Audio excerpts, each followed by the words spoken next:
Hi, I'm Rachel, and this is my AM reading video for Friday, April 24th, 2020. I'm gonna try to keep this short. I don't know, my battery seems to be draining faster. Maybe because I'm rambling in videos, I don't know.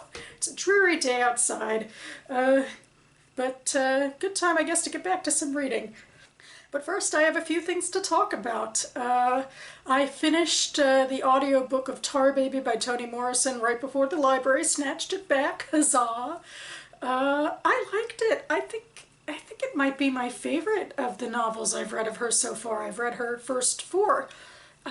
It's just something a little bit different about it, that I can't get away from how insular it feels, that most of it, the action takes place on an island with a handful of characters in a home. I mean, in the later part, we follow Jadine and Son off of the island to New York and to visit Son's family for a bit, but it seems like most of the emotional impetus takes place on the island with Jadine and Son, and Jadine's aunt and uncle and the aunt and uncle's employers.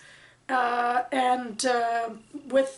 with a lot of Morrison's novels, the race and the presentation of race are a big part of this.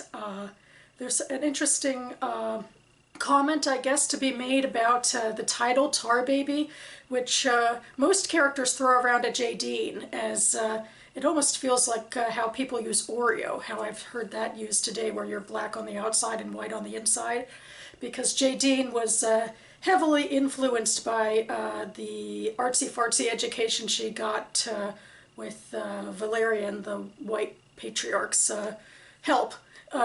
She went to college, and then she was modeling in Paris, and even seemed to be on her way to marrying a white man. And just in general, her experience with black people was sort of an upper crust sort of thing. Like her uncle Sidney would have all this pride about being from a particular established Negro Philadelphia line. So, you know, there's all of this sort of class prejudice in a way within even the black community. And Son, who is this man who's hiding in the house, definitely comes from that lower class and kind of messes with the system a bit and challenges Jade a bit. But I think of Tarbaby the way that Morrison talked about it, as being the black woman who held things together, and that seemed to be Jadine's aunt Undine, who kept this big secret for years, which of course you knew would have to come out eventually. The novel also takes place relatively in a small amount of time too, I think just a few days leading up to Christmas and a little bit after that. So there's this big secret regarding her employer Margaret and Margaret's son, and of course it comes out in the midst of the novel, and you realize she's keeping the secret in order to hold the family together so that she and her husband can keep their jobs, and that this dramatic white, couple will keep their heads together, and Jadine will continue with her education and all that. So I can't help but think Undine is like the Tarbaby, or at least what Morrison said in an interview she wanted to grapple with. I mean, a big thing about this, I guess, again, it's the most compelling characters are the black characters, and asking the question about black society and what's in it and what's owed. And near the end of the book, there's a conversation between Jadine and Undine about basically what is owed to your people, as it were. And Jadine always fashions the question as, do I need to take care of you? Like, do I need to baby my aunt and uncle? And Undine is saying, I'm hoping you should feel some sense of, we took care of you and we're your people, and that you would also be there for us, that, it doesn't have to be mercenary or something like that, which comes into another interesting theme about the novel, about ownership, really, and property, because this island is actually owned by Valerian, but it's kept together by these Caribbean workers. I mean, they're the ones who take care of his home and his lands for a lot of it. And there's a question about, I guess, ownership, and maybe it even gets a little socialist in a way. I mean, not explicitly, I wouldn't say that, but I do think there's a question about the idea of saying who owns what, and if it gives you the privilege of treating other people as less worthy, and especially in American culture where race comes into it, and it's so easy to ignore and mistreat black characters in another subplot. So yeah, there's a lot more to chew on this than it might seem from the very sort of small insular setting and time frame. So I found it really compelling. I thought of it kind of like a play just because it was so contained like that. And I think it's one of her least known novels, or at least I feel like I've heard the least about it, but I think it so far might be my favorite. Next, I'll talk about Waking Lions by Ayelet Gundar-Goshen, which I did not reread. I read this book a couple of years ago, and then my book club picked it as the book we were going to read. And actually, I was going to lead the discussion last month before, you know, everything happened and everything shut down. And so then we postponed the meeting, and enough people were able to get the book and wanted to talk about it. So we just had our Google Hangout last night and we talked about it. I have an interesting history with this book. Right after I read it, I suggested it to one of my mother's colleagues, and she liked it so much that she read it with her book club, and they all loved it, so she was gushing to me about that. So then, of course, when it comes to my book club, I don't know, we had a really short conversation. It was only like an hour long, which is short for us. And, you know, I think a few people said they really did like it a lot, but our book club leader didn't. You know, I think this is one of those sort of literary / genre books in that has crime thriller aspects, but it's also much more of a psychological look into people's heads. So she thought it was too slow. For me, that's what I would love. Like, I would love something sort of slower and more interested in what goes on in people's heads. Gundar-Goshen is actually a psychologist.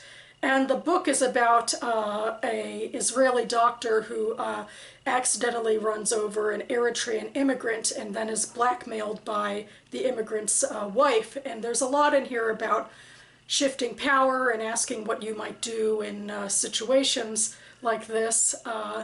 And I actually reviewed the book for Women in Translation Month down below. Well, I'll link the video down below, because I was rereading it and reading through other reviews more than reading the book this week. And anyway, I quoted a passage from this book in my review, and it included the word coronavirus. I had to pause the video, like, what? And I was, you know, listening to myself read it and stumble over the word coronavirus, and I can only imagine in my head I went like, this is a weird word, never seen it before, probably never will again. Small world. Next, I'll talk briefly about All This Could Be Yours by Jami Attenberg. I picked up this book because earlier this month I did a page 112 tag, which I've been meaning to do for a while. The page 112 tag was started by Sean the Book Maniac, based off of a French literary prize where they created a long list based solely off of the writing on page 112, and it went around BookTube a couple years ago, and I really liked it. And I thought I'd bring it back to tackle my unread books. And I have a mug of titles, and that I picked 3 out, and I compared the page 112s and went with this one for this month. And this is a family drama about a overbearing patriarch, and he has a heart attack and is put in the hospital, and I think it's bringing his estranged family back together, more or less. I'm still very much in the beginning. And we've just gotten introductions to, well, first to him right before the heart attack happened, and his wife who was with him, and then to his 2 children who are more or less estranged from him, and then to one of his grandchildren.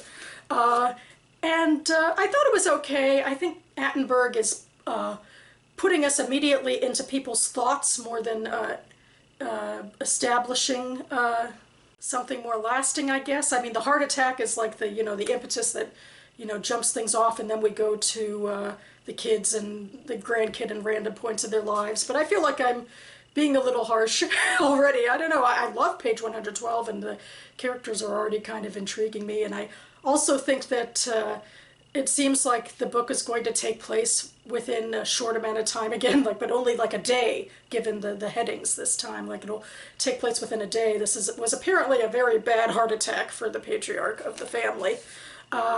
And it really does feel a lot like my thing. You know, I very much enjoy probing family drama and forcing people to come back in contact with each other and go through their issues and see different perspectives of relationships. So it's also pretty short, so I'm hoping it'll be a quick read. I feel like I'm not reading as quickly as I'd hoped to in this pandemic, but I'm going along. But I do have more on my TBR for this month, my final book, which will be Solitaire by Albert Woodfox. This is a memoir of Woodfox's time in the prison system in the U.S. He was in the prison system, I think for armed robbery or something, when he was then framed for a murder, I believe by the guards who were basically trying to shut him up. I think he is, you know, trying to advocate for rights for prisoners. And so they framed him for this murder, and he was in solitary confinement for 45 years, and this is his story. That's, I guess, the generalities of what I gleaned from what I've heard about this book ever since it entered the BookTube Prize running. We are now in the quarterfinals of the BookTube Prize, and I am reading it for the quarterfinals. So I will not be mentioning this book again until the end of May or early June. But the BookTube Prize is in its second year, where we are judging fiction and nonfiction published in the U.S. last year. There's several books still in contention and several judges, and if you would like to learn more about it, I will leave links down below. So that about covers it for me now. Speaking or continuing with the BookTube Prize, last Saturday I took part in a BookTube Prize chat with some of the nonfiction judges who judged the octafinals with me a couple of months ago. And it was a really great time. It was so much fun to talk about this prize with other people, you know, face to face, as it were, you know, in real time. So I'll link that video down below. And we are continuing, and our social media moderator is hosting another such talk with fiction judges from the octafinals, and that will be taking place afternoon my time tomorrow. So I will leave information for that down below too, because I hope you'll come in and watch. I'm certainly looking forward to it. I'm glad that some bookish cornerstones can still go forward during these times, certainly the online born ones, but even also some of my book fests. Recently I was reminded that the Literary Hill Book Fest, which is a small book fest that usually takes place in Capitol Hill in DC the first weekend of May, is in fact going virtual this year, so I have to stop whining about canceled things and pay attention to the schedule, because I think there's a lot of cool stuff on there, at least one or two panels that I definitely want to listen to.